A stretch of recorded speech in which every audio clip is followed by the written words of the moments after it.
Hi, I'm Max Walker&Williams, and today we are looking at Bitcoin, the gold standard.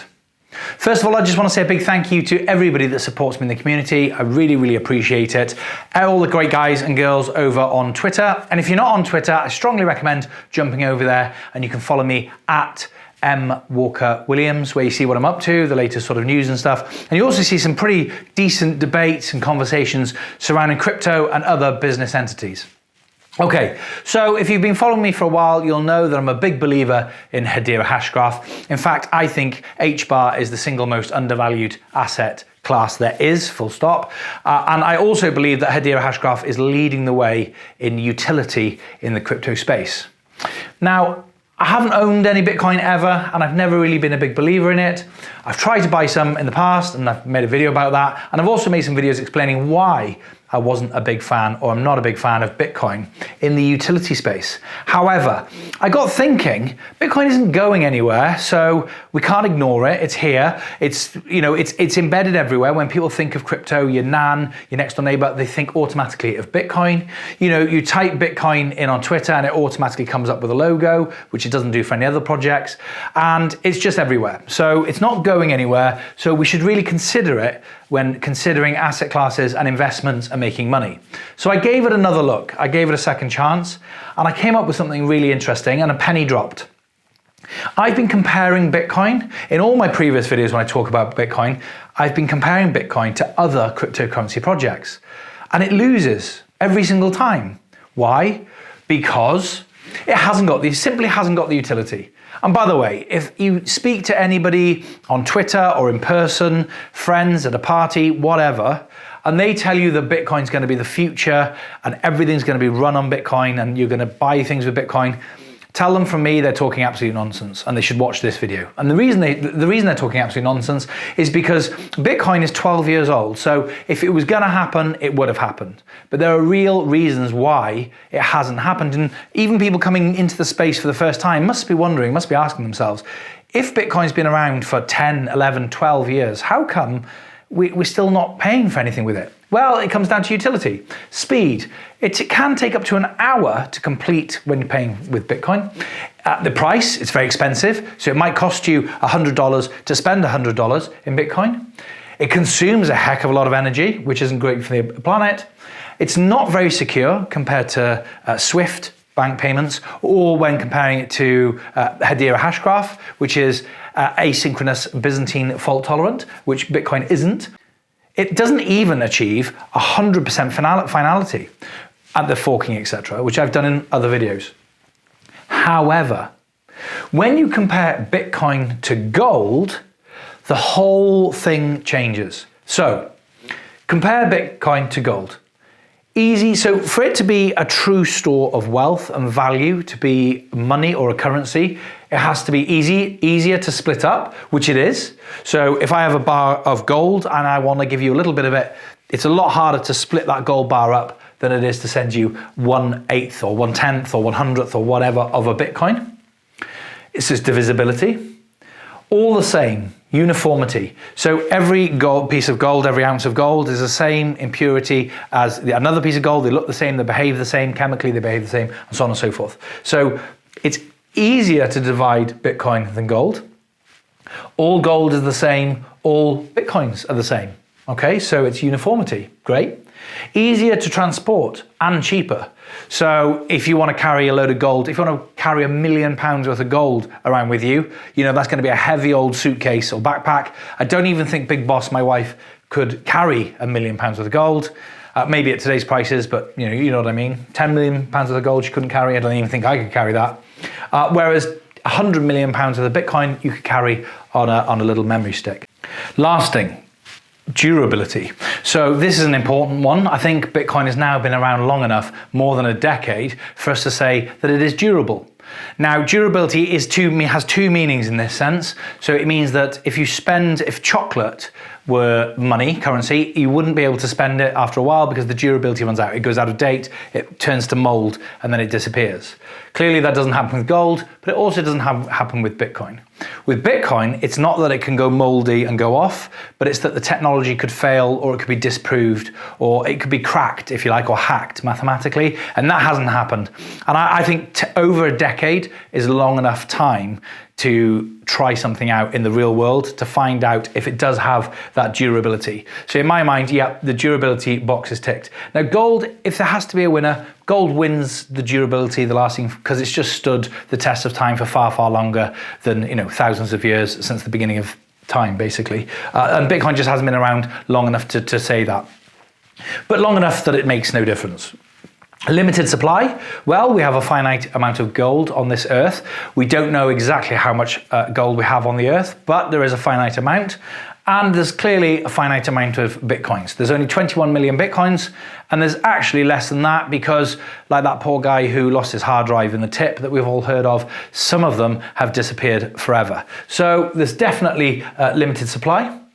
Acceptability. Now I've double underlined acceptability, and there's a reason for that, is because although, like I said earlier, Bitcoin is never going to be used to, for small transactions and for purchases like we hoped like 10 years ago that it would be one day, that I don't believe that's ever going to happen.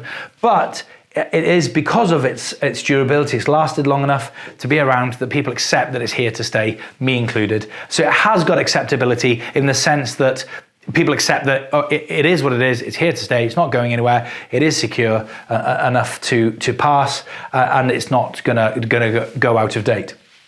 So acceptability. So easier to split, Bitcoin definitely wins that one. All the same, that's a draw, all gold's the same, all Bitcoin's the same. Easier to transport, Bitcoin, and cheaper, Bitcoin wins that one hands down. Lasting durability, gold technically wins, but it's as good as makes no difference. Limited supply, yeah, Bitcoin I think actually wins that one. There's less Bitcoins than there is equivalent of gold, and we keep finding it. And every time an asteroid hits the Earth, or we go out into space, and as we advance as humans, we might be able to find more gold. And who knows, in the future, maybe they'll even be able to make fake gold that we can't tell the difference, like they have done with diamonds. And acceptability. I think, yeah, they're both accepted pretty much everywhere. You can't spend Bitcoins in Tesco's, but you can't spend gold in Tesco's either. So where you can spend gold, you can spend Bitcoin in as many locations. Okay, so that kind of sets out our stall. And if we are in agreement that Bitcoin is an easier asset class to transport, to divide, to use, and is used and accepted in as many places as good as makes no difference, there is obviously the one big elephant in the room for Bitcoin. That is, what about the energy? Now, I'm one of the people that's been very vocal about how Bitcoin could potentially destroy the earth. It's, the mining that is required, the amount of energy, electricity that these supercomputers need in order to run the project could eat up the planet. Well, people have been working tirelessly on that. Crusoe Energy Systems and Texas Green Fuel Initiative have been trying to solve that problem, and have done it pretty successfully. So there's some serious size crypto mines now that you can invest in because they're public companies. You can buy shares in them, or you can buy Bitcoins that have been traced back to that mine that are green coins, and they mean that they've been mined sustainably. So the electricity that supports and supplies those crypto mines is done through solar, renewable energies. So they've they're certainly from this point forward, they're solving the Bitcoin killing the planet, dirty energy, coal problem, and they're replacing that with renewable green energy. So if on this side we have a better solution, a new version, an easier asset class to gold to transact with, and on this side we've got green energy, then Bitcoin doesn't necessarily have to be super fast, super cheap to transact, because gold isn't super fast, super easy to transact, so it's and hard to carry around, and so on and so forth. And gold's been around for thousands and thousands of years. Now clearly you can't wear Bitcoin around your neck, and you can wear gold around your wrists and around your neck. So Bitcoin doesn't have that utility in the real world that gold does. But that one thing aside, and you've got a really, really decent, easy to use asset class that looks to me like it might be around forever. So in conclusion, Bitcoin here to stay. I think it's safe to say that after 12 years, Bitcoin's here to stay. Has no utility compared to other projects. I think that's absolutely true. If anyone says to you that Bitcoin's going to run the world one day, and I know people will tell you that they're building layer 2s, which is projects on top of Bitcoin that are trying to make it better and faster, Trust me, they're nowhere near, they do not hold a light to the likes of Hedera Hashgraph. Just accept that. Hedera Hashgraph, and there are other projects too, but Hedera Hashgraph is kind of the market leader, if you like, in innovation, speed, efficiency, okay? So Bitcoin's never gonna be, I'll never say never, but it's highly unlikely that Bitcoin's gonna be, have, even with layer 2, layer 3 projects built on top, is gonna have great utility. Could become the new gold. I think I've shown here that there's really good case for Bitcoin becoming the new gold. Price could moon once corporate money enters. I'll talk about that in a second. And always a chance it could crash, quant, etc. Okay, so these last 2 points are really important because when you add all this together, what does it all mean, Max? What do we think? Well, what I think is that if Bitcoin is going to be the new store of wealth and it's going to be the new gold, then corporate money is going to come into it. Take a company like Apple. They're making billions and literally billions of pounds in profit. Now that money, they've got to put it somewhere, and there's only so much they can reinvest in research and development and buying their own shares back and that sort of thing. So they've still got hundreds and hundreds of millions of dollars that they have to put somewhere. Now if they put it in the bank, it's going to earn them interest, but not a lot.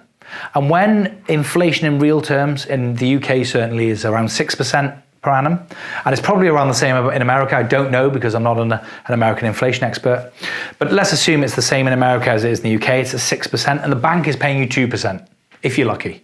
That means your money is losing 4%. Now that's a real problem. If you're making hundreds of millions of pounds every year and you're adding to that, and it's just slowly leaking away, so you've got to put it somewhere. So you put it into gold if you like, but we've got these problems. The cost of storing all that gold, it must be so expensive. The cost of storing the gold, the cost of transporting the gold, and so on and so forth, and all the problems that I've talked about. You don't have that with Bitcoin. You put the money into Bitcoin, stored on a USB drive, and then you put that somewhere. So why hasn't it happened yet? Well, the reason it hasn't happened yet is because we're still in the infancy of the cryptographic space. But these big corporations like Apple, they must be thinking internally, we've got to put our money somewhere. It's a great asset for all the reasons Max has just explained. So let's find a way to be compliant. So they'll talk to the IRS in America and HMRC in the UK, and they'll find a way, a code, a class that will be created, because at the moment, by the way, HMRC in the UK treats cryptocurrencies just like stocks and shares. So they're taxed in the same way and they're dealt with in the same way. That will change, and they will have their own asset class, and they'll be taxed and treated differently. And that's really important to big companies when you're talking about tens and hundreds of millions of pounds. So once they have their own tax code with HMRC and the Inland Revenue and so on in America, once they have that, and there's a way of easily and transparently reporting how much money you've put into it, how much profit that money that you've put in has made, and so on and so forth, compliance will get far more comfortable in Apple, in all these other huge companies. Once that happens, and old money, pension funds, wealthy families, and all that sort of stuff, when their advisors become comfortable and learned in the crypto space, all that money is going to pour in, and that could make the Bitcoin price, today I think it's at about £30,000, about $40,000, 100,000, a million, maybe even $1 million a coin for Bitcoin. That could happen. And it will happen if it does happen, when all that old money and all that corporate money pours into it. And that will happen as we get regulation and as we get more formalized industry. But the second point to that, so that's what could happen to the price going up. But as always, we can't see into the future, unfortunately. Quantum computers are just around the corner, and there is whispers that they could crack some and break some cryptographic projects, and Bitcoin could be one of them. We don't know. And anyone tells you that's impossible doesn't know what they're talking about, because they can't see into the future. So there is, however small you think that is as a chance, nobody's going to invent a machine that destroys and vaporizes gold. Whereas someone could invent a computer that makes Bitcoin obsolete or breaks it completely, hacks it and breaks it completely. So don't let anyone tell you that they couldn't, because they absolutely could. Unlikely, but could happen. So we've got corporate money might be coming into Bitcoin, and that will do great things for the price of Bitcoin. And I think, just having looked at it, my final conclusion is this. I think that if you're looking to speculate, if you're young and you've got a few quid and you're looking to speculate, I don't think Bitcoin's the one. Because from $40,000, it could drop to $1. That could happen, okay? But if it doubles, it only goes to 80. So what I'm trying to say is that the risk versus reward isn't there for speculation in Bitcoin, for me personally, and for young people trying to get into the space and trying to make some money for themselves.